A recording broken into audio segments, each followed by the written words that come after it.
Hey everyone, welcome to JoJo's World. Good morning. Good morning. It is the daytime today, and we are in the day.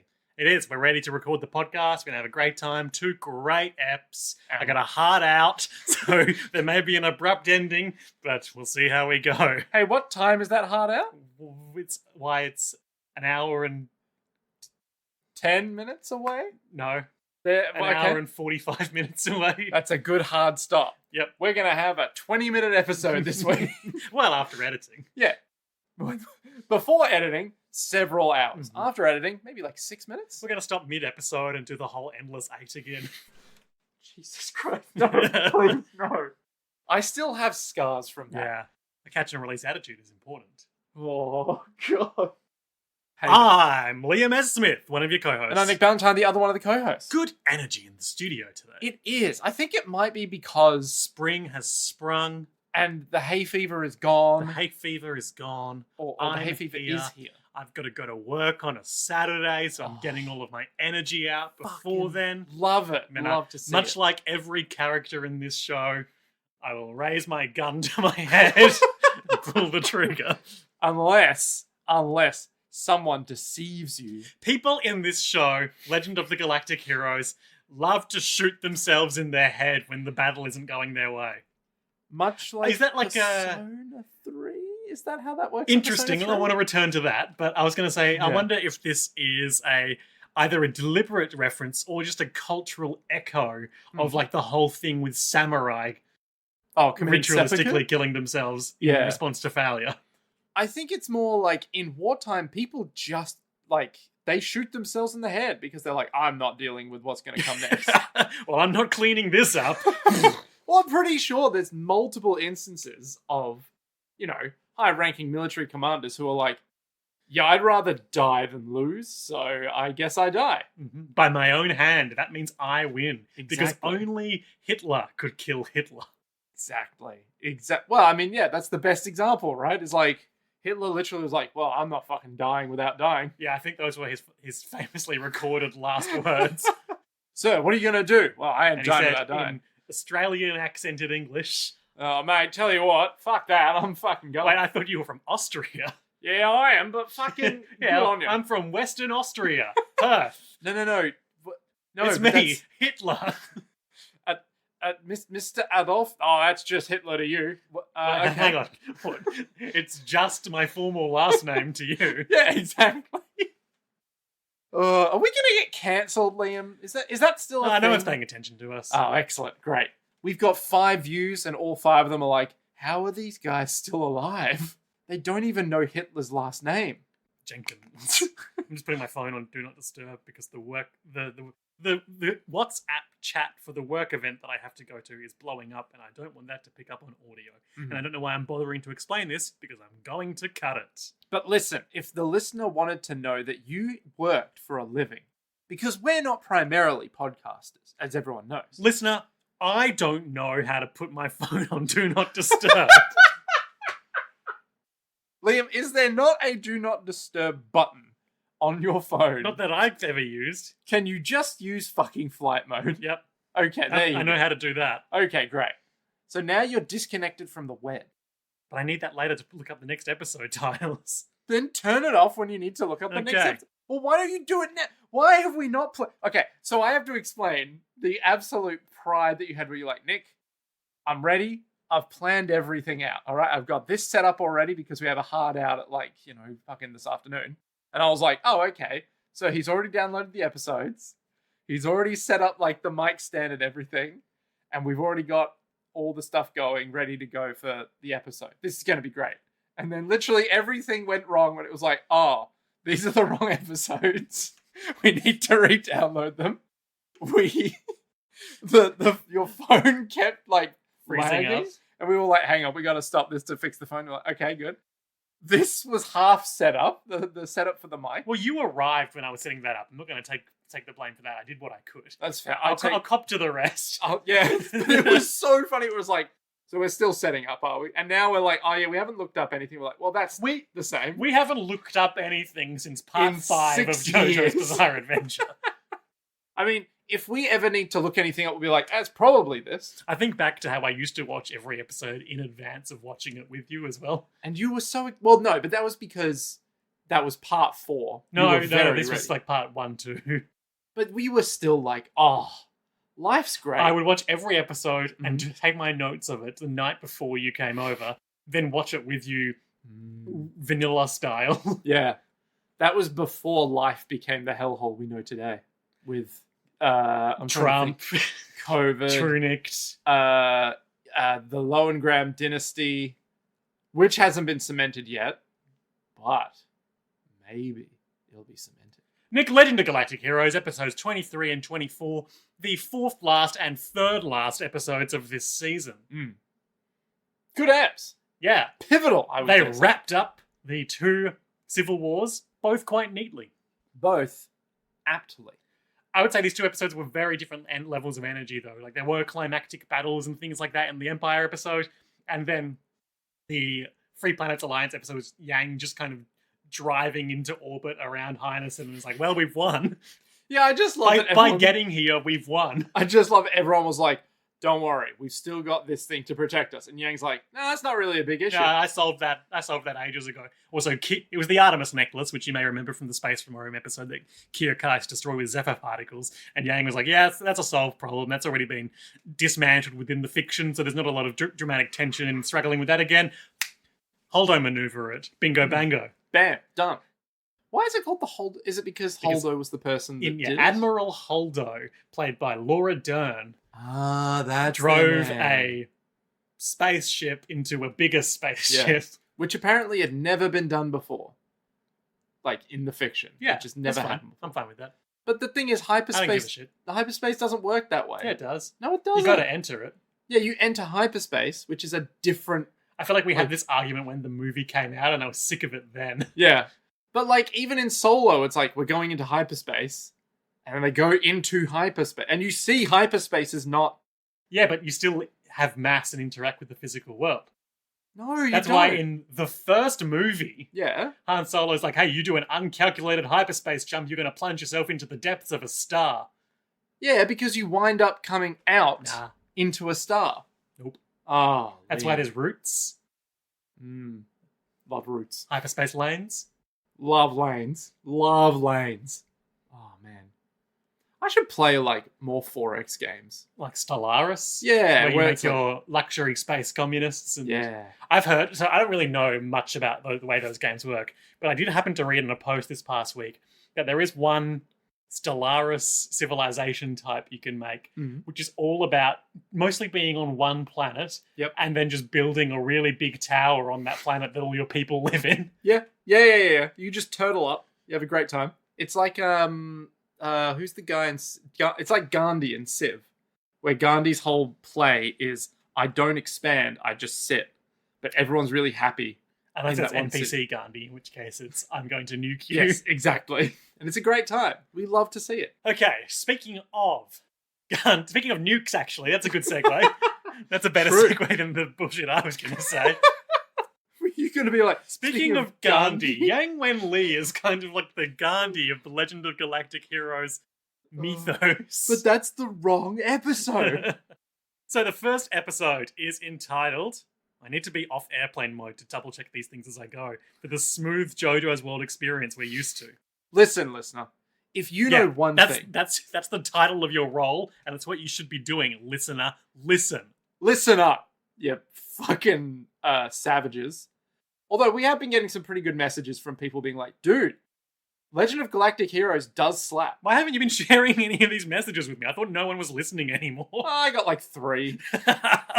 Mostly from Patreon. We got so many new followers on our JoJo's World Blue Sky account recently. I guess as a result of the election.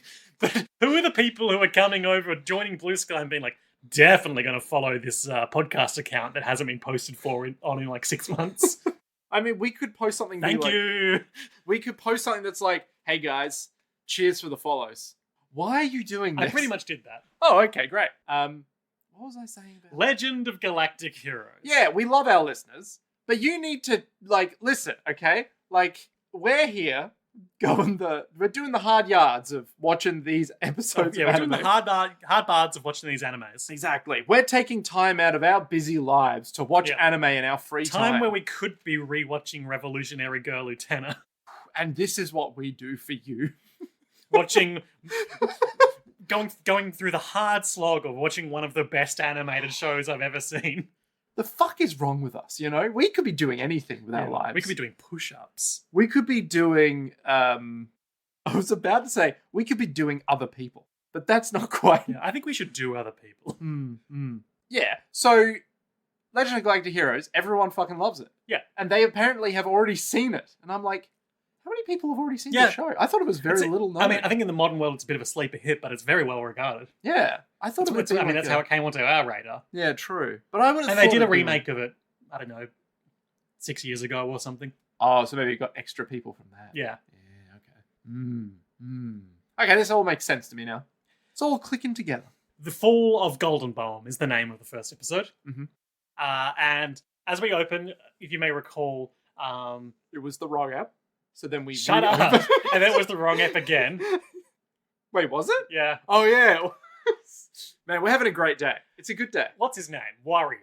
I know exactly who you mean. Braunschweig. Yep. Braunschweig. Yep. Is really feeling the pinch of the fact that he's getting incredibly owned in this war. Lowengram keeps destroying him. Kirk Ice won like 60 battles or something. Just on every front, Kirk Ice is like, yeah, I'll win. Mm-hmm. And now Braunschweig is like, the fuck's going on? We nobles are getting trounced. We gotta intensify the exploitation of our colonies. So we get some cuts of like this. It's like the German Alps planet of what was it? Westerland. Westerland. And Westerland's like this very nice. There's fields. It's Sound of Music coded. Yes, very much so.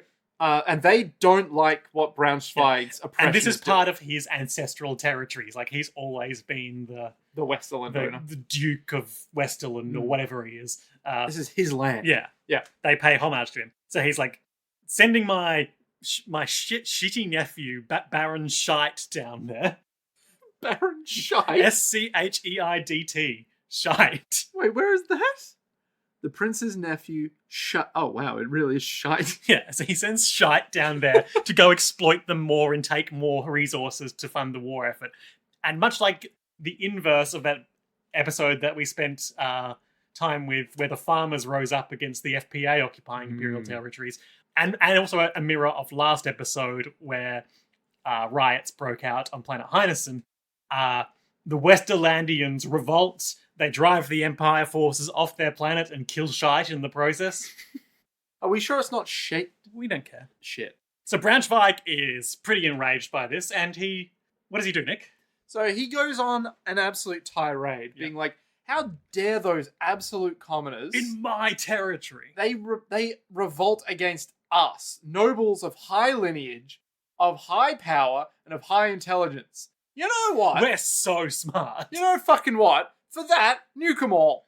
Just fucking exterminatus them. It literally gives them an order to nuke the whole planet and kill everyone on it. And the this other guy, nobles. his little fuckboy, Arnsbach, I think his name is. Arnsbach. He's the gaunt, black-haired soldier who's kind of been his number one non-admiral military guy.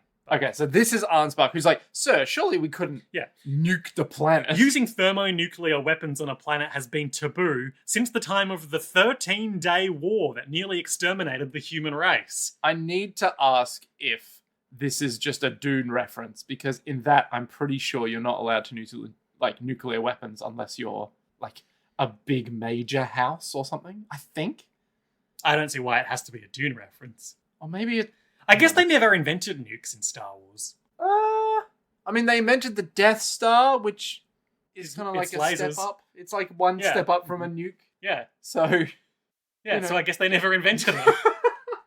Is that why everyone's really shocked? Well, I mean, I would also be shocked if a planet blew up. But is that why everyone, when they saw it, was like, whoa, that's like the biggest thing we've ever seen that explodes. Fear will keep the local systems in line. Fear of this battle station.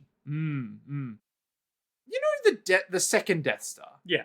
How even bigger, even better. Yeah. when that thing blew up, Yeah. like, do you think that like any nearby moons or planets would have felt that shockwave? Well, I mean, It's hard. we know Star Wars has a loose relationship, grip on physics. loose relationship with physics, because the protagonists were on that Endor moon right next to it, and they were all fine. Yeah. Okay. All right. So they're just like, Death Star blows up. Easy come, easy go. Yeah. We can always build more Death Stars, and then they spent the rest of time doing that It's true. Every single thing in both afterwards. continuities. Yeah, in every single instance of a Star Wars story where they say, we're going to build something in space that shoots a laser, you're just like, is this not just the Death Star? Like, no. No, this is the Darksaber. Darksaber. Yes! So bad. It's just... It's like, it's unforgettable. It's all been building up to this.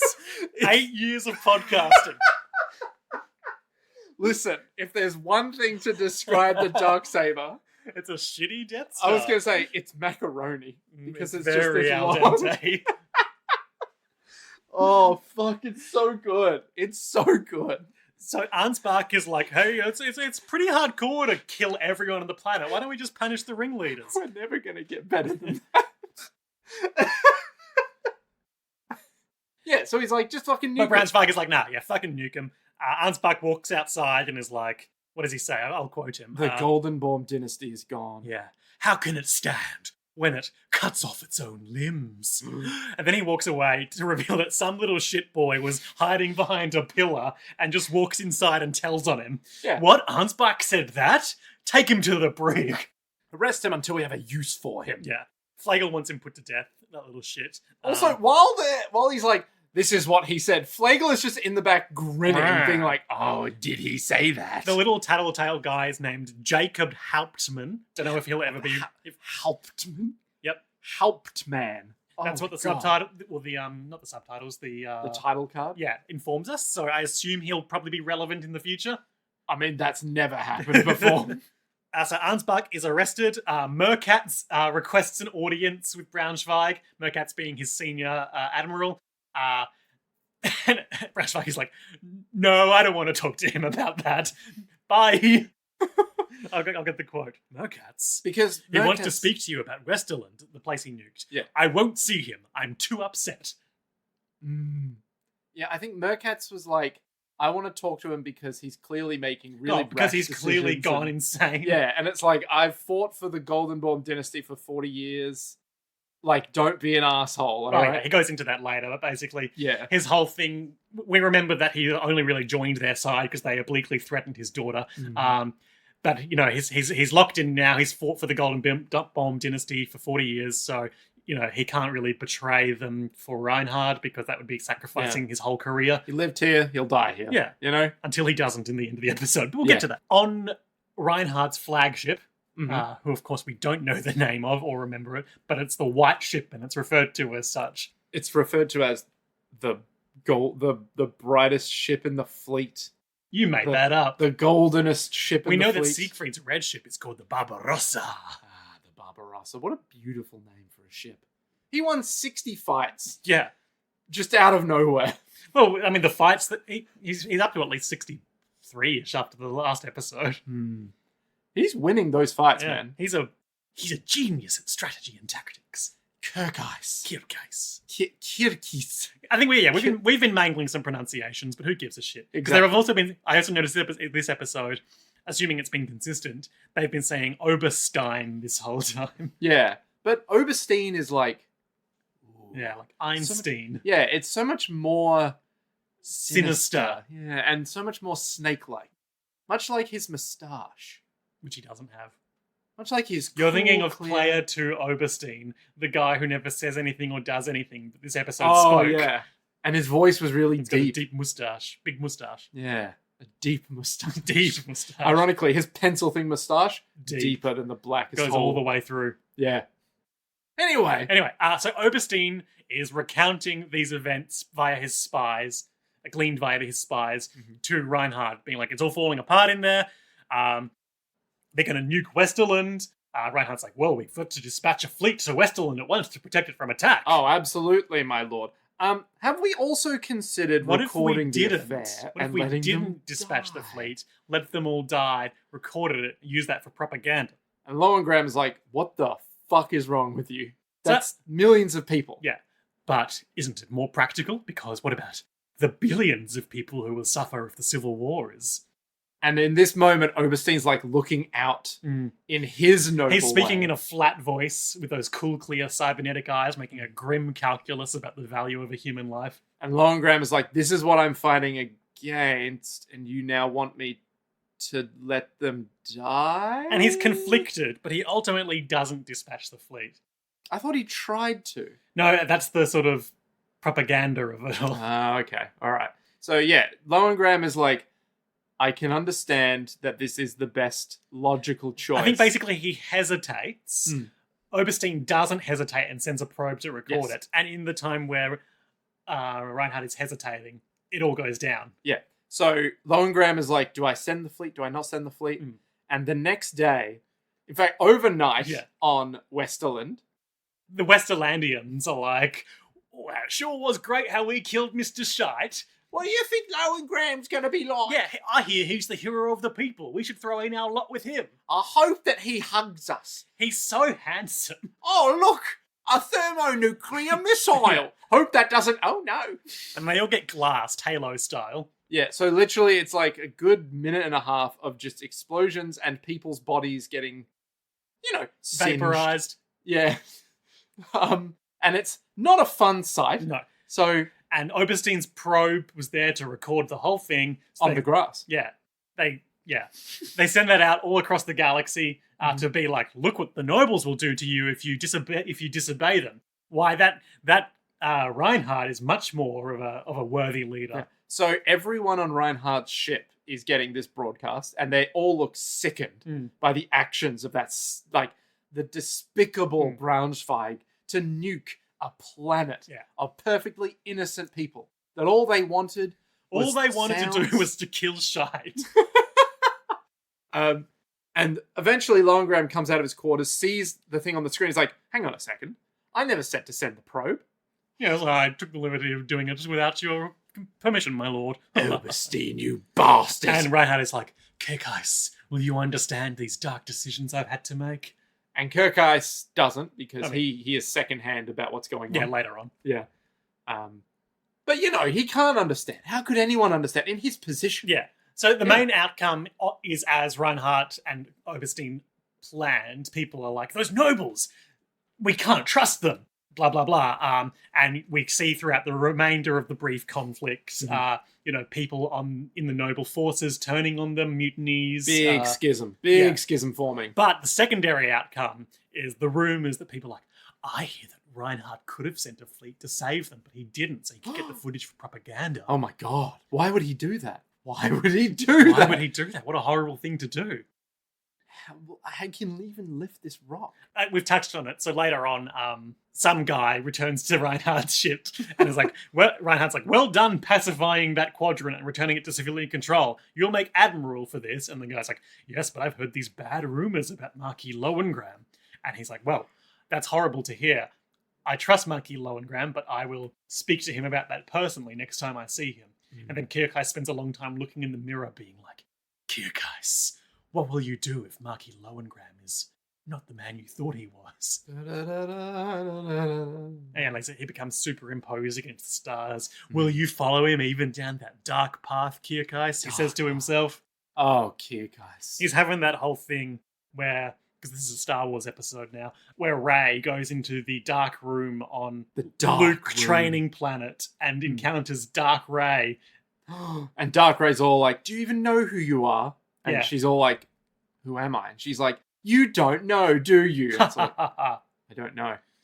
God, those movies could have been so much better. Why did they narrate that scene? Did they? Yeah, she like walked in and you could tell what's going on. She's like, it goes on forever. It's like, really, does it? Like, there's just so much that's It's been a long time since I watched that one. Well, it's no Revenge of the Sith. I'll tell you that much for free. Now, don't you dare bring up Revenge of the Sith. That's a banger. That's a classic. That is like... That's what I was implying. Oh, okay. I thought you meant in a bad way. I was like, how dare you? How dare you? But no. Anywho. Look, we love Star Wars. There's nothing bad that can come out of it. I mean, obviously Reinhardt is Anakin. Anakin? Yeah. Because he's making dark decisions out of grim Yeah. calculus. And he's going to turn. Yeah. Count Dooku and the Sylph is Padme. Oh, Jesus. Okay. And then Emperor Palpatine is Oberstein? Or the Kaiser? No. It would have to be Oberstein because he's like... Adrian Rubinsky. Adrian I mean, well, Rubinsky. Emperor even though he doesn't feel the quite same role in the narrative, just on vibe and aesthetic, he's got the Emperor Palpatine has to be the shadowy Earth cult leader who only appears behooded via hologram, which makes Adrian Rubinsky Anakin. Makes Adrian Rubinsky Darth Vader. This doesn't stack up. No, Adrian Rubinsky is Star Killer. The secret from Force Unleashed. Yeah, the secret clone of secret someone. apprentice of Darth Vader. Yeah, but is he a clone in the first one or the second one? I don't know. I haven't played them. Okay, Didn't know he was a clone. Oh, he's definitely a clone, and he's all like, "I'm a clone. Fuck this!" And then he goes on a killing spree. Cool, or something like that. Anyway, point being, Adrian Rubinsky. We all love it. We love him. He's not actually in these episodes, but we kept talking about him while we were watching. God. A lot of people kept talking about fleeing to Fazan from the Imperial side. Yeah. So I literally can't remember what happens next, other than everyone keeps being like, "Is the propaganda real? Surely it's real." We've jumped around the episode a fair bit. That Reinhardt scene we were talking about that Kukai scene we were talking about is much later in the episode. So let me just get to the end of this Kukai scene in my photo notes. Which there's so much. There's even like, it's quite poignant, the whole conversation, because there's a bit where it's like, this is how Machiavelli was motivated. Yeah. And there's like a quote from someone who's like, the commander cannot win the war without dirtying his hands or something. And I was like, that's probably a famous quote from somewhere. Because it was said with quotation marks around it. Yeah, so someone somewhere... Either that or he was just quoting something Oberstein said earlier. Yeah, we get a lot of shots from around the Empire of people reacting with dismay at the attack on Westerland. There's Secretary of State Lichtenstadt? One of them. Or is Lippenstadt the guy who defected with Braunschweig? You know what? They're all the same. They're all the same people. They're all nobles. Yep. There is a noble who's not from... Hildegard or whatever her name is, the woman who has thrown her lot in with Reinhardt but hasn't really done anything of note yet. Yep. They're all watching. We get a bunch of like Pride and Prejudice style nobles in drawing rooms clustered around their space TVs being like, I can't believe they would nuke that planet. I would never have done that as a wise and powerful noble. Yep. And then some of them are like, they surrendered. And then there's a shot of someone who's just killed themselves. Yes. So the narrator tells us Geiersburg Fortress became completely isolated because each planet under the control of nobles rebelled almost in unison. Many other nobles killed themselves in despair. Sorry, I missed a shot there. I was like, many nobles surrendered, and there's a shot of a hand collapsed on a desk with blood trickling past it, and then the narrator finished, or killed themselves in despair. Yeah. And I was like, surrendered. Sure. I want to talk about the design of Geiersburg Fortress quickly. It's really giving me HR Giga vibes. Like with the sort of like almost organic machinery crisscrossing its surface. Lots of round kind of like bubbling. I assume it's the same like liquid metal that Isolone is coated in. For sure. It gives it a real sort of techno-organic look. And then the inside, it's like the Sistine Chapel turned into a throne room. It's like on the outside, you're like, oh, this is a fun aesthetic. On the inside, oh God, it's 40k. So with all this going on, surely Braunschweig is making some considered tactical decisions to shore up his defenses in this dark hour. Yeah, if there was one thing I'd be doing right now, it'd be scrambling to figure out, all right, we've lost the advantage. I'd consult with Merkatz, the most senior commander in my forces. I'd sort of like temper that with the words of, who's that guy? Fahrenheit. Fahrenheit. Guy. Yep, white-haired guy. And just be like, all right, listen, you were really good in that last battle. What do we need to do?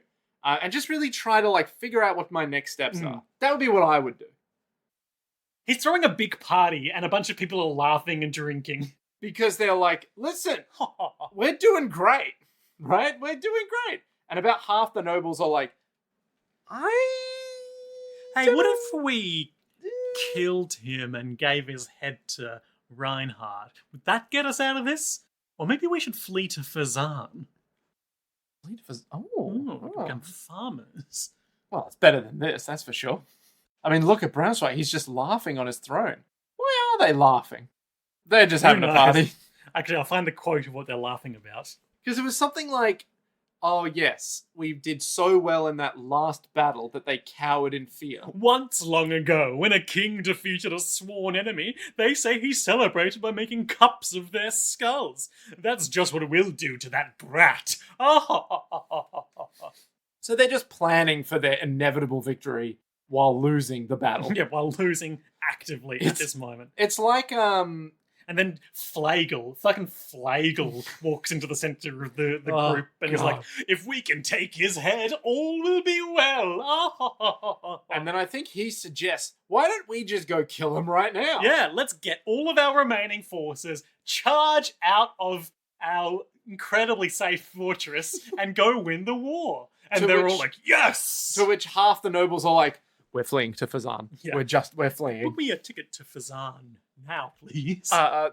Do you have a skull that we can use to get, like, I don't know, maybe we'll just run. Like, it's so funny. Fahrenheit, the white-haired guy in the room, is called before the military assembly and is like, you're all mad. This fortress is incredibly secure.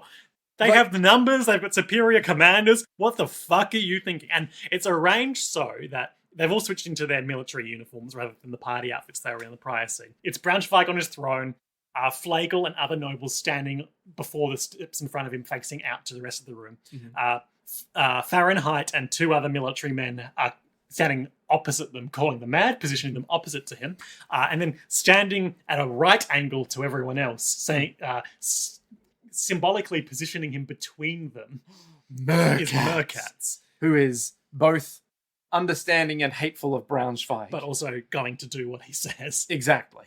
And then there's Flagel, who's just there. Fucking piece of shit. So Braunschweig is like, listen, cowards, I'm gonna die a noble death. All right? If I lose, I'm gonna be dead. That's how this works. I would rather die than lose this war. All right? Let me make that perfectly clear and upfront right now. But I'm not gonna die because I'm gonna win. Exactly. This victory is assured. We're on the right side of history here. Yep. And Fahrenheit's all like, are you fucking insane? What? Like, Fahrenheit approaches Merkatz after the meeting and it's like, hey, Merkatz, you want to get out of here? And Merkatz is like, listen, I've been here for 40 years and I'm not leaving now, all right? I know that may sound insane. Listen, I grew up in this house, okay? I understand this house. This house is my lifeblood. I was born in this house and I'll die in this house today. And then when I go downstairs into the big spiral staircase and look out at that big, beautiful labyrinthian maze and then come up and go, wait, linear time doesn't make any sense here. What are you doing? It's a house of leaves. I know, but why? Well, because Merkatz is just trapped in an interdimensional pocket of his own making, of strife and depression, where he's like... Yeah, and also there's a Minotaur there. The Minotaur of his own making. That's almost something. Except, I think in House of Leaves it's literal, isn't it? There's probably not a Minotaur in House of Leaves. Oh, but a lot of people think there is. Yeah. Within the... So point being... You can't have a maze without a Minotaur. Exactly. Like, you remember when you did, like, one of those hedge mazes back in the day? I haven't really done any hedge mazes, but go on. Oh, okay.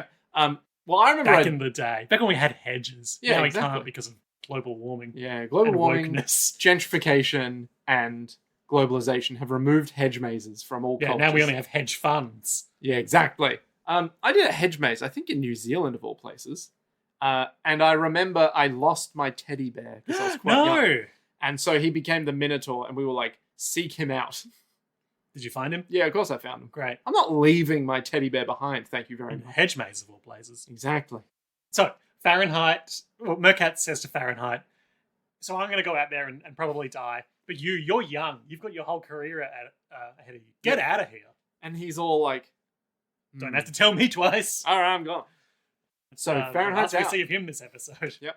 Who knows where... Did he go to the Fazan Dominion? I think he's probably going to Reinhardt. I won't be surprised if he... Yeah. It would be very funny if he showed up and he's all like, hey, didn't you work with the Braunschweig? No. Like, yeah, I did, but fuck me. Let me tell you all about that. He wasn't one of the ones that was captured and brought before Reinhardt previously, was he? No. Like when they assaulted his mansion at the start of the whole thing? No, Fahrenheit was... Because there were two white-haired guys that happened to, do you remember? And one of them went back to join Yeah. Braunschweig. But they were very old. This guy was extremely young. Well, this guy's got white hair. Yeah, but the old guy, he was like, yeah, I'll defect. Absolutely, I'll defect. And Reinhardt was like, no, I don't like you. You go home. Yeah, but there was another one, remember? I'm pretty sure he joined Reinhardt. Okay. But who fucking knows? Point being, this guy didn't join Reinhardt and is totally just probably almost definitely going to defect. Exactly. So the idiots go and do their Doom's charge. Reinhardt dispatches his boys, and they all do great, and they win. Yeah, Flegel literally the whole time is like, we must press forward. Hey, I keep calling Reinhardt and trying to challenge him to honorable single combat, but he's not taking my calls. And every military officer is like, Flegel, shut the fuck up and listen to us, okay? You are losing. They have the advantage. We need to go home. And he's like, no, I have control of the fleet. And I say, message him and challenge him to a fight to the death, because I'll win that. They're not taking any calls except for unconditional surrender. Then we'll kill them. And so then Flegel's captain of his ship basically says, I'm done, I'm out. He walks away. And as he's walking, Flegel is enraged and goes to pull his pistol on him, but then is immediately shot by the two other bridge crew. And he's like, long live the Empire. And everyone is like, Jesus Christ, we just killed a noble. What are we going to do? There's a quick battle scene of, I think it's within the fortress, Geisberg Fortress. Yep. Some guys who are, there's crossfire down a space hallway and through a door to the gun battery. And one guy shouts out, we're defecting to Marquis Lowengram. Did you see that Westerland shit? You guys should too. And there's a pause. And then you hear this shot, and a guy in a noble uniform, old-timey suit walks out with like a bullet graze on his arm, and this whole just like, hey, that's a good idea. Hey, don't shoot us, all right? We're on your side now. We're also defecting because these guys are fucking nuts. Yeah. So, needless to say, Lowengram is like, all right, we did it. We've trounced them. Yeah, seize that fortress. But at what cost? Oh, very little? Very little cost? Great. Yeah. I'm trying to remember if there was something else with Flegel that I'm forgetting. Well, Flegel's dead now. Yeah, but there was something else in that scene that he did that I was like, okay, let me take a look for you. He wants single combat with Reinhardt. Yeah. Or maybe I'm thinking the Braunschweig one. There is a good Braunschweig scene. He does. He's like, well, if Reinhardt's not taking my calls, try the Gale Wolf or Odd Eyes Ruintal or Bittenfeld and his Black Lancers. Yes, he keeps trying to go through all the options of like, well, I'll defeat them in one-on-one. Someone 1v1 me. It's like, literally, it's like walking up to someone who's holding an M4 and being like, I know what that is. Like a machine gun, and just being like, hey, you want to fight? Why don't you throw your gun on the ground? Meet me at Geisberg Fortress in 20 minutes if you want an ass kicking. It's like, well, come and meet me at the back of school if you want to get destroyed. By the way, no knives allowed. I'll be bringing mine. Then our favourite thing happens.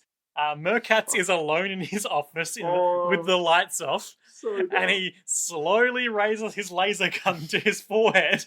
But then the door opens and it's his unnamed second-in-command guy. He's like, hang on a second, buddy. Please don't kill yourself, Commander Merkatz. And Merkatz is all like, it's too late for me. He's like, well, actually, I removed the energy battery from your laser gun. He's like, what? You sure did get me. So he puts it on the table. He's like, when did you do that? That was really impressive. The guy walks over to it and then actually removes the energy battery. It's like, I was just holding up a spare one before to trick you. He was like, you tricked me. The oldest trick in the book. That's a pretty good little sequence. Like they could have stopped it at the I've already removed the battery. They did that extra little layer and it really worked for me. I like that it's like, Merkatz is such an honourable dude that he's like, oh, I trusted you that much. Oh, damn. But how'd you get it? He's like, well, I did. You tricked me. Is this your way of telling me to live on? Yes, sir. But as a soldier, I know only shame. Well, why don't you join this cool new place called the Free People's Alliance? Free Planets Alliance. The Free Planets Alliance. Yeah, so basically he's like, you could always go somewhere that Marquis Lowengram doesn't control and live to fight another day. Well, I couldn't go to Fazan. Well, what about the Free Planets Alliance? Throw yourself on Yang Wenli's mercy. He's pretty cool. And eccentric. And generous. That Yang Wenli is a fucking weirdo, but he's pretty nice to people. So Merkatz is like, maybe I could, but would I be leaving behind my dynasty? Well, I'm definitely leaving behind my family. Let's go. Yeah. So I think he's just going to go to Free Planets Yeah, Alliance. and he arrives next episode, Yeah. which we watched today. Yeah. Meanwhile, walking around his huge empty throne room, calling for people, with ominous smoke, kind of like Yep. at ankle height. Very operatic. is Braunschweig. He's just walking around in his big cape, being like, "Is anyone here?" And it's Arnsbach, the guy he had thrown in the brig earlier. And Arnsbach has two men behind him. One is holding a beautiful a bottle of liquid on a serving tray. I wonder what that's about. So this guy's like, listen, Braunschweig. Oh, well, Arnsbach is like, "Arnsbach, you escaped from the brig." "Yes, that's right, I escaped in the confusion." "Well, that's no matter with everything going on. Oh, yeah, his subordinates let him free. Yeah. That's right. So Braunschweig is like, all right, so we need to get them to surrender. No, he says we'll surrender. I thought he was No, like... he says he's going to marry try and marry his granddaughter to Reinhardt. That's that right. way, he's part of the winning side. See, I can play both sides to come out on top. It's literally what he's trying to do. So he's like, all right, listen, I got this. I We got also this. had a big chat while watching the episode about how that's what Adrian Rubinsky is doing too. Yeah. So he's just like, all right, listen. And if We're he gonna marries play my this. granddaughter, then that's a line of succession to Emperor Goldenbalm. So there'll be no usurping because he'll be It's totally all legitimate, and Yeah. that means I'm valuable. fine. And Arnsbach is like, "No, it's because you're such a high-ranking noble that he's definitely going to kill you." And he's like, so that means I'll die?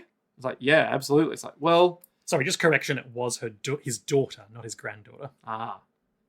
So he's like, but that means I'll die? And Arnsbach is like, absolutely. Yep, you are definitely not getting out of this alive. But listen, if you want to die a noble, manly death, Drink this poison.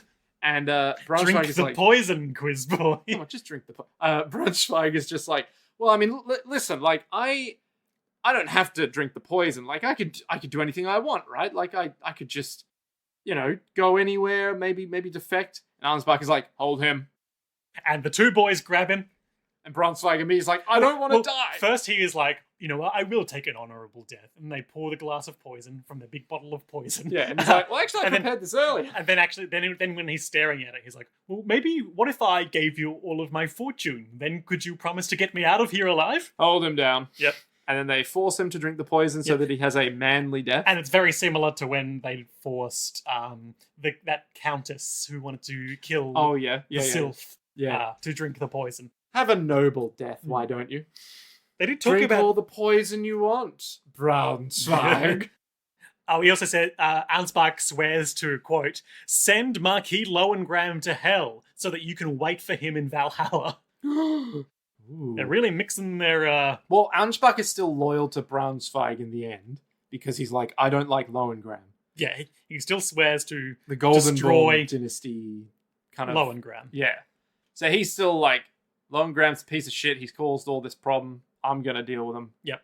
Because he's the problem. But also, we're poisoning you. Because Braunschweig's doing a bad job of it. So, yeah, people are splintering. We don't really 100% know where Fahrenheit's gone, but we assume back to Reinhardt to throw himself on his mercy. Yep. Which seems likely because he doesn't punish the soldiers for the decisions of their superiors. Mhm. Merkatz is fleeing to the Alliance. Arnsbach has sworn bloody vengeance on Reinhardt. And that's really all the characters we have left. Yeah. And Siegfried, the rift is beginning between Kyrkais and Reinhardt. Kyrkais, can you ever forgive me? I've done so many evils in my day. Why does Lowengram sound so gruff now? That makes sense. Yeah. Mittenmeyer and Ruenthal, that is the Gale Wolf and Odd Eyes Ruenthal, are walking down a space corridor looking at all the captured nobles, being like, it's the end of their era. They're so sad. Their relevance in this, They're just pitiful. yeah, they suck. And they've both really had like character design glow-ups in this scene. Like, they've really emphasized the heterochromia that Odd Eyes Ruenthal has, and Yep. also given him. I would say they've given him more shading on his face than he's ever had so far. I swear the budget on this episode must have just been higher because it looks much better. And the narrator informs us as we see Reinhardt's ship docking with the station. Space era 797, Imperial year 488, September. Geiersberg Fortress fell. The Lipstadt Alliance was defeated. Bingo bango. Bam. Boom. Dunzo. Meanwhile, on the other side of space, Not too far across the starry road. across the Rainbow Road, Through the Milky Mushroom Way. Cup, 150cc. Across the Lactose Highway. Take me to that big old lactose highway in the skies. You know, I know a shortcut down the Dairy Avenue, if you know what I'm saying. Nope. Saying lots of stars with hyperlanes. Talking about drinking milk. I cannot fathom the concept. I may have mentioned this earlier. I cannot fathom the concept that you can get over lactose intolerance by just chugging milk for 2 weeks. Couldn't be me. But like, what Bath. a fucking... I would bath. Well, you'd have to. But Well, like, I'm not lactose intolerant, but just conceptually I would. oh, but like every day you'd be like, wake up. Oh, feeling a bit peckish. Might have some milk. So, things are going well for Yang. Mm-hmm. He's reading some reports that a bunch of veterans and other units are rallying to their cause, even among them people who were sympathetic to the coup at first. So it's all really going his way. But they can't place trust in hardliners who change their allegiance. So they've got to get this whole thing sorted so they can return to building a proper nation. Yeah. So at this point, I think they're all kind of worried about The Artemis necklace. That's the one. I was going to say the asteroid belt. Which is the same space asteroid laser belt that was defending Space Rome, that Kirkhites used Zephyr particles to disarm. Yep. Yang doesn't have Zephyr particles. But he also doesn't have a problem dealing with it. It's not really a point of tension in the episode. Yeah. So his first approach as they are approaching Planet Highness is to get Bagdashu, the guy who was sent to assassinate him, to send a public broadcast all across Alliance space, being Yang has correctly deduced off screen that the coup d'etat was instigated by Reinhardt. Yeah. And which is what he suspected when the whole prisoner exchange began in the first place, if you recall. Yeah. But basically they're like, well, if you think about it, Heinessen has hostages in the sense that there's a billion civilians on the planet. If we approached and did the wrong thing, they wouldn't. Would they? I mean, they already have started gunning down civilians. Yeah. And Yang is just like, yeah, I don't know, but we have to be careful. Yeah, so we're going to undermine their authority by sending out this broadcast and getting Bagdashu to testify. He doesn't believe it at first, but Yang talks him around into doing it anyway. Yep. The other thing is that he looks so evil. There's an amazing exchange between him and Julian after they're like, the Artemis belt's really a problem because we can't approach the planet and all those automated defenses are really powerful. And Yang's like, yeah, I think I'll have to think on how we get past it. And then he immediately leaves the briefing room with Julian. Julian's like, so yeah, that Artemis belt is worrying you, huh? He's like, oh no, the Artemis belt's going to be really easy to deal with. That's not really a huge issue I guess at all. It proves you can't rely on war by just having good hardware. Yeah, truly. Win war by relying on good hardware. Truly, the shittiest admirals rely on tanks. But really, they should rely on... Yang Wenli. Yeah, on Yang Wenli. But it's pretty funny because like the Artemis belt is technically like scissors in this analogy here. Rock, paper, scissors. Exactly. Because now you've got Artemis belt... Zephyr particles, which apparently are equivalent to big rocks. Yeah, so, okay. Traveling at the speed over of the light. course of Bagdashu doing his big public announcement, being like, it was all Reinhardt's idea. Two things are happening in parallel. We're seeing shots of both the ruling military junta council. With one guy who's like, damn that Yang Wenli, he's undermining us, losing his mind. But the other thing we're seeing is we couldn't really figure out what we were looking at first. Yeah. Just seeming like chunks of ice in space with, amongst Yang's fleet, it turns out. Because at first we were like, we've never heard of this planet. I was like, is that the Highness and Artemis necklace? Is it built into this floating ring of ice or something? It was really weird because the planet was called like Yunashal or something. So they've gone to an ice world, essentially. Yeah. Carved out huge chunks of ice and fitted them with spaceship engines. And the idea is as they're approaching the speed of light, at just the right angle, they'll blow up each thing, Artemis satellite. Each Artemis satellite. All 12 of them. And then bam. Really easy to get past. Yeah. It's like, why hasn't anyone ever done this in the past? And the reason is... Because Yang's a genius. Yeah. So because it's ice, it'll be able to handle any kind of missiles that hit it, because it'll just blow up and then melt a bit, but then it's ice, so nothing really lost. If you say so. But then because it's still traveling near the speed of light, it'll just hit it so hard that it just destroys everything. So it's like, great, problem solved. But then also, our friendly face returns. Yeah, we see another shot of someone watching Bagdashu's broadcast. Our favourite frenemy, our favourite enemy, Job Trunicht, Hate him. is watching a tiny CRT TV in a dimly lit basement, surrounded by people wearing Earth Cult He's the flagel. phrases. They've got that paper stapled to themselves. Yeah. That's how you know they're Earth Cult people. He is the flagel of the FPA. Yeah, I think fair to say. Yeah. Little shit stains all over his personality. Hate him. More on him later. So, they effortlessly destroy the defenses of the planet and also destroy their morale. And I just want to talk about we spend a lot of time in this episode in the mission control room. The sort of ruling council chamber room of the NMSC, the National Military Security Council, the coup forces. And there's a U-shaped table that most everyone is sitting around with Admiral Greenhill, the leader of the coup, at its head. Yep. But then on the other side of the room, there's just Lynch, who listener may recall is the former prisoner of war that Reinhardt sent back to the Alliance to instigate this whole thing. He's got his own little table in the corner of the room with whiskey on it, and he's just sitting there drinking like... He's technically part of this, but he's not part of this, if you know what I mean. We let him be here because he got us looped into this thing, but he's not part of the ruling council. Yeah, he's just sort of... Why does he have a table there? He's just watching the world burn, you know? But he can't be left alone, so they obviously just need to keep... It's like, what's the thing where it's like... I think it's in Japan, where it's like, we can't fire you. So and they put you in like a tiny room, give you no work to do. Exactly. And it's like solitary confinement, 8 hours a day. But like in this case, it's like, well, we can't just kill you. Tell you what, here's a desk. I mean, that's not what that is, though. Here's some whiskey. They're on his side.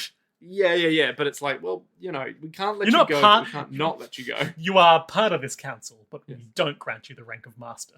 What? This is... Fuck, I've literally forgotten the quote. This is unfair? This is unjustified? It doesn't matter. Matter. No one in the Star Wars would ever say unjustified. That's true. So Greenhill is like, wow, I've really underestimated Yang. I can't believe he would make up such lies about us. And then Lynch in his corner of the room starts like slow clapping and laughing, being like, ha ha ha. Yang The thing is, he was telling the truth, and I've been a complete bastard all along. Greenhill eyes wide, and he's like, wait, what the fuck did you just say? I want to talk about Lynch's appearance in this scene, because everyone else is wearing their military uniforms with their coup armbands on. And Lynch is dressed like a villain from an episode of Columbo or MacGyver. I was going to say, like an old school Bond villain who's in like a party where he's like, so you must be Mr. Bond. And he's like, yes, that's me. The scene where they are like politely sizing each other up before everyone starts shooting each other. Exactly. And Bond says, you're a very lucky man. In other words, I'll fuck your wife later. Okay, sure. Lynch is wearing an orange turtleneck with like a sport coat and brown, I'm going to guess like suede pants. Yeah, I'd say so. He's unshaven and his hair is neatly combed and he is actively drinking the whole scene. Yep. Except for when he slow claps. Reinhardt did send me over here to foment dissent because, really, I just kind of hate all you guys. Look, here's the plan that I've been carrying with me all along of secret coup schemes. Literally, he just pulls out an envelope and is like, have a look at this. Greenhill has a look at it, and his face goes from mild confusion to utter hatred, where he's like, the fuck did you make us do? Were you promised a position in the Imperial fleet? Well, there was that too. Yeah, it was. But more than that, quote, it didn't matter much who, but I wanted to put inexcusable shame on unthinking bastards who believe in their own self-righteousness. And everyone else clusters around Greenhill's leadership chair. And they're all like, did this man just... He played us like a damn fiddle for the Empire? He's wandered into the center of their U-shaped command table and just has his hands in his pockets like, ha ha ha, I've played you like a damn fiddle. But if he's played us like a damn fiddle, the hell do we do with him? And Greenhill is like, listen. And he starts laughing maniacally. Then someone else runs into the room and is like, the Yang fleet's here, we're fucked. Greenhill's all like, Lynch, I can't let you leave. I can't let you live. I can't let you leave or let you live. The hell are we going to do?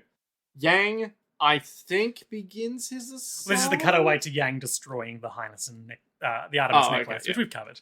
It looks pretty impressive. Some good animation on those chunks of ice hitting the satellites, hold on maneuver style. Some of the missiles fire, direct hits at near light speed. Yeah, but not quite as visually impressive as that ship blowing up that Star Destroyer. It's still a clever gambit. Yeah. Greenhill is like, the Artemis necklace gone, just like that. Yeah, that one guy who's like, the Artemis necklace, no! He literally like has his hands collapses to the floor. It's like head in hands, collapse to the floor. He's like, the Artemis necklace is gone. This giant woman will kill us all. This one other guy who we later learn is named Evans is like, well, we do have hostages. I think Greenhill is like, we do. Yeah, Greenhill just says, stop it. That's just fucking horrible. Like, that's only going to further wound our nation, which we profess to care for. And then Lynch is like, what now? Surrender and stand trial, one of them says. And so Greenhill says, well, there is that, but I will choose a different path. And where Nick and I look at each other and like, oh, he's going to shoot himself. But so even though that may have been what he was planning, that doesn't happen. Yeah. Because then Lynch starts going, I'm Lynch. I've invested a great amount of money into this project and I can't allow it to fail now, can I? What's that? I don't know. Okay. It's from a movie, probably. Okay. So Greenhill's like, well, we've obviously got to destroy all the evidence that this was Marky Lowe and Graham's idea, because that's going to make us look like shit. Yeah. And Lynch is like, oh, are you now? Pulls out a gun. Everyone else pulls out their guns. And Greenhill's like, what are you doing, old man? And I think Lynch basically is like, Greenhill, listen. So I want to do the quotes here because it's really good. Oh, okay. So Greenhill's trying to talk him down. Admiral Lynch, people often pick on trifling matters and sometimes people make mistakes. I didn't believe you were really the bastard you were said to be 9 years ago at Alpha Seal. If you recall, that's when Yang became the hero of Alpha Seal because Lynch and the other command staff left the planet. Yep. And Lynch he continues. However, I thought you wanted a chance to restore your honor. And he's holding his gun, Lynch is, other hand in his pocket, real casual style. I'm very much that kind of bastard. I'm very much like the public rumors say. Even knowing that, you're a poor judge of character, aren't you? And then he shoots he shoots Greenhill dead in the center of the forehead, killing him instantly. Yeah, I think Greenhill tries to shoot him first because he sees him. That's right, and he misses. Yeah. Because he's so impassioned. Point blank range. He's so impassioned that he's like, he missed. Went to the Yang Wenli School of Marksmanship. Which, to be fair, makes a lot of sense. And then, so he shoots him. Lynch shoots Greenhill through the forehead, and then the other boys pepper him with holes, and he dies. What a shame. And he slumps down the wall, leaving a trail of blood behind him, and he's like, "You fools! I've saved Greenhill's honor!"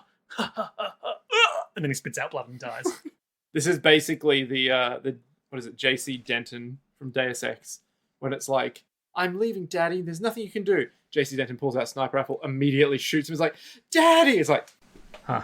And it's like shitty animation of him leaning over the body. I gotta be honest, I don't know this bit. It's like he's just leaning. It's like 90s animation, leaning over body. He was a good man. Immediately looks up and goes, what a rotten way to die.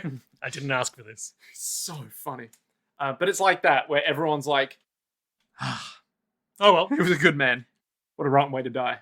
So this Evans guy basically takes control now. It's like, hey, get rid of the bodies, dispose of anything that might look incriminating. Burn the flies. Now, you picked up on something I missed here. Apparently, some guy was just kind of like edging out of the room. Basically, while they're saying, all right, here are all the things we have to do, burn the body, do all this, there's a guy who's like... files. Yeah, burn the files, burn the bodies. Don't burn the bodies. That's what's happening. They're backing out of the room is some guy with like brown or blonde Not hair. a significant character so far. No, but he's like backing out really suspiciously, and he's like...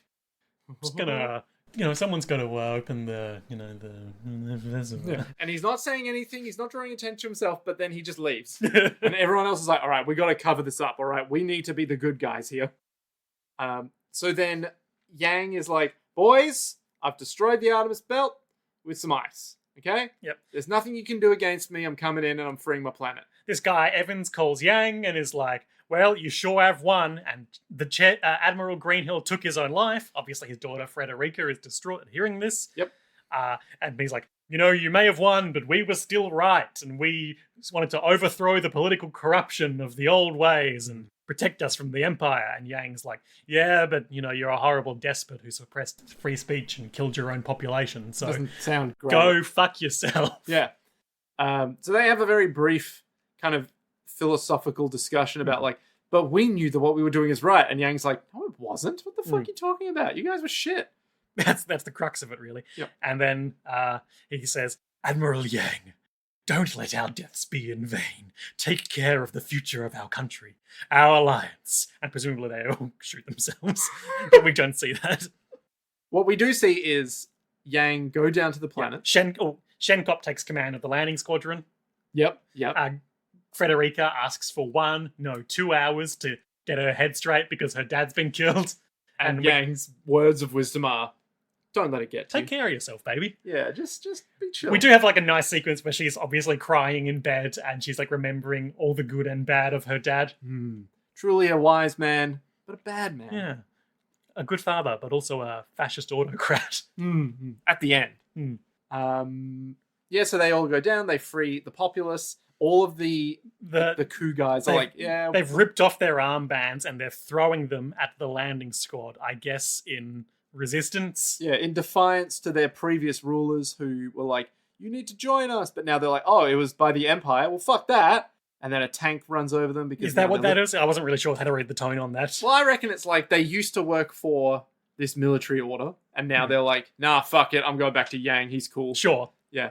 And then their tank comes over. It's it just rolls over the a potent symbol for the defeat of the coup. Exactly. Shenkop is walking down a big space hallway in the Highness Command building, and he sees the surviving commanders of the coup taken prisoner, and then behind them is 2 hover dollies with the corpses of, I guess, Greenhill and Lynch. No, Shenkop. It's actually Greenhill and Evans.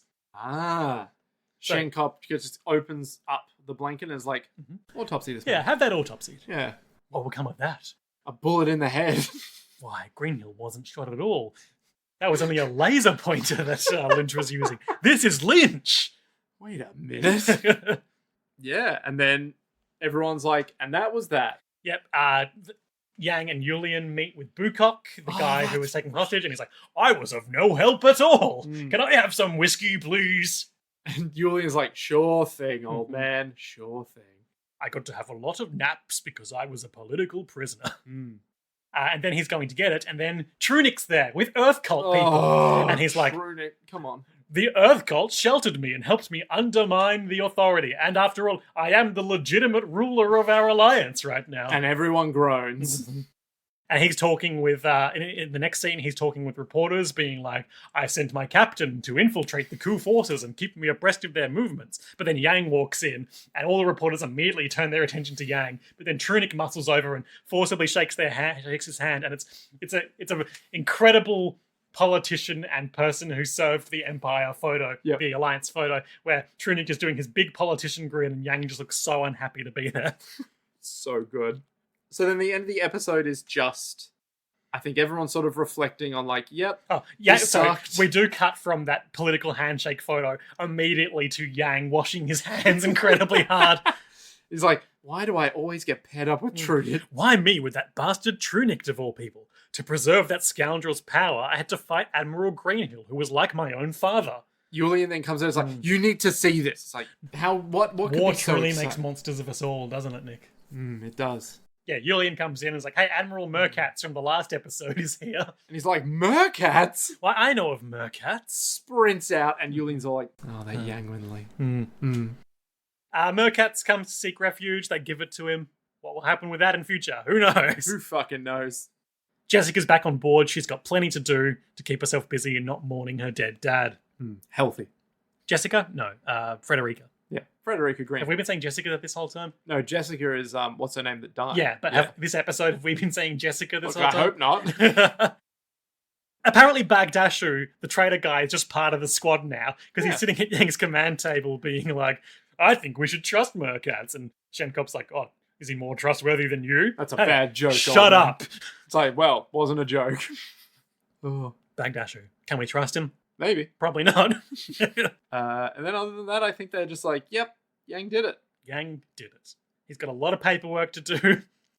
Don't we all? There is musings from Yang on being all like, I think Graham is... It's inevitable we're going to go back to war now that the two civil wars have ended. Yeah, but Marky Lowengram wouldn't use Mercats for a concealed attack, even though he just did that through the coup forces with Lynch. Yeah. He would attack us with more grandeur.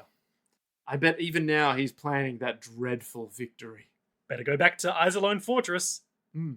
And that's the end. Bam. Bingo bango. What a fucking pair of episodes. Bangers. Start to finish. Holy shit, dude. Can I just pick the whole episode as a highlight? Can I do that? No. Damn it. That's against the rules that I make. Fuck. Okay. Highlights.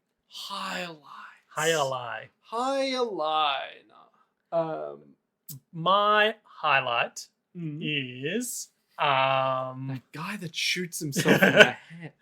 No, my highlight is the scene where Braunschweig is throwing his dumb party and all like half the nobles in the room are like, hey, what if we just killed him? Like, he's not good at this job. Yeah. It's really hard to pick between the Braunschweig poisoning scene. Oh, I've got to give an honourable mention to to Lynch being like, yes, I am a bastard after all. Yeah, just walk up being all like, well done. You figured it out. That's right. The architect of it all was me. Yeah, we know.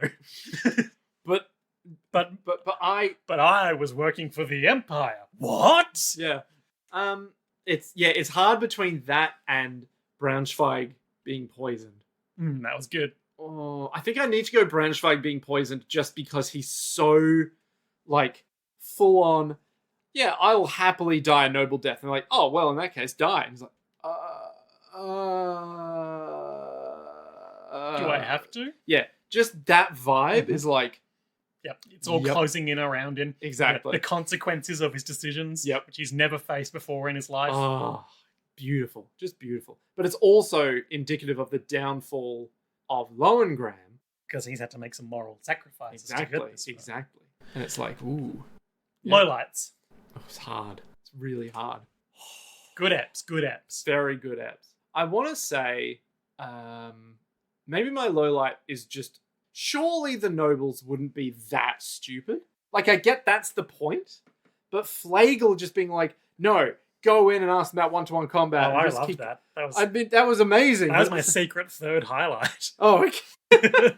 But it's like, it's the sheer ineptitude of it, where everyone's like, we're at a clear disadvantage, don't do this thing. Surely at some point, the nobles would go, okay, maybe they're onto something. Well, we did see that with the ones who were like, maybe we should defect. Yeah, go to Fazan. Yeah. But like, I didn't. So we skipped over it. But the guy who was the captain of Flagle's ship, after all his boys shot Flagle, were like, well, I guess it's off to Fazan to become a farmer for me. Yeah. And everyone else on the ship was like, can we come with you? It's like, well, you can. Give everyone a choice. Yeah. Oh, I don't know. It's hard. Like, that's the only thing. Oh, maybe... My lowlight is I didn't really see the point in doing the thing where Arnsbach walked out of the room and was like, it's all falling apart. And then one guy immediately walked in and was like, Arnsbach saying mean things about you. And they put him in the brig. And the next time we saw him, he was out of the brig. Yeah, true. That is a bit, yeah. But he could have just not gone to the brig and still done the same. Yeah. But it's indicative of the treason. The infighting. Yeah. It's all falling apart, blah, blah, blah. God, I don't know. What else was in the other episode? Maybe... Bagdashu, Lynch, Greenhill. I guess maybe my lowlight would be... The Artemis necklace. Yeah, maybe just like how the Artemis necklace is like, yep, it's done. Got a lot of conversation building up to it at the start of the episode, and they almost solved it off screen. Yeah, basically. And it's like, oh, okay, well, that is trivial. Cool. But also we knew... Anyway. Yeah, we knew it could be defeated with Zephyr particles anyway. Yeah. Yeah, so I guess that's my lowlight. It's just Artemis belt. So the two coups have been put down. Same. Reinhardt presumably reigns supreme, but hasn't consolidated his rule yet. Same, I guess. Yang is back to being Yang Wenli, commander of Isolone Fortress, and Job Trunic is back into control in alliance with the Earth Cult. Same. What will happen on the next and final 2 episodes of this season? The first of 4 seasons. Looking at that, I thought that said the day before Daddy. Nope, it is of course entitled The Day Before Destiny, and the second episode, The Day of Destiny. Farewell Distant Memories. Oh, okay. The Day Before Destiny, I get the feeling that there is an inevitable confrontation coming between Yang and Lowengram. Oh, absolutely, yeah. So the Day Before Destiny is going to set up... I've finally taken over the Empire. Now I can crush Yang Wenli, that man. Yeah, so I reckon it's going to be, we're taking back Isolone Fortress. Yang's had his fun there, but fuck him, all right? I'm going to do it the right it's my way. fucking fortress. Exactly. Oberstein, you know all about its secrets inside and out. Tell me how to take it. So then at what moral price will Lowengram fall to get I think Isolone we're going to back? start seeing some conflict, some more explicit conflict between him and Kyrkais. Yeah, probably. Kyrkais did have this whole monologue this episode where he was like, can I go down that dark path with Reinhardt? Or maybe I should continue to foreshadow the fact that maybe one day he'll die by my hand. You know what else is interesting? It also feels like, because Julian is Yang's Kyrkais, right? But it also feels like Frederica is filling some kind of like... I mean, it's not one-to-one parallels. No. But like she's filling in the... If Kyrkais is being disappointed in Lowengram, Frederica is feeling Yang's... unease? Not unease. Yang, like the decisions that Yang is making or being forced into... Frederica is feeling the consequences of more than Yang is. Sure. She's tanking his karma. Exactly. And so she will just be like, everywhere you go, I suffer. Maybe you're Ever the since problem. I joined up with you, Yang Wenli, it's all gone from bad to worse. Yeah, so like... Maybe... Even though she hero worships him for saving her life at Alpha Seal. Yeah, maybe that shine's beginning to wear off a bit. Yeah, exactly. I reckon maybe there's something there where she'll just show up with a gun and be like, Yang, I'm sorry, but... I mean, it's not like Yang hasn't suffered. Jessica died. Oh, yeah. Well, everyone's dying. The Free People's Alliance is dying. Free Planets Alliance is dying. Trunic's back. Trunic's doing great. Earth Cult. Yeah, the Earth Cult feels a bit weird in terms of, like, they just showed now up they're directly aligned with the ruling authority of the Free Planets Alliance. And Fazan. Well, I guess they're not publicly aligned, but they are definitely aligned with Fazan. Well, as we learnt from that expository dialogue, Fazan was a creation of the Earth Cult. Yeah. But then maybe in the Empire, Kyrkais feels lost because Lowengram has fallen. He's hanging out with Oberstein more than me now. Yeah. And then some guy from the Earth Cult is like, you know, you can seek salvation on Terra. Holy Terra. Yeah, on Holy Terra. And he'll be like, tell me more. Well, we'll find out all that and more next time on Legend of Galactic Heroes, JoJo's World, the JoJo's World Galactic Tour. And I guess we will also decide whether we are doing Season 2 or not. Off mic. We gotta, though. It feels so good so far that we just gotta. Surely. We'll talk about it off air. Yeah. All right. Cool. But until then, to be continued.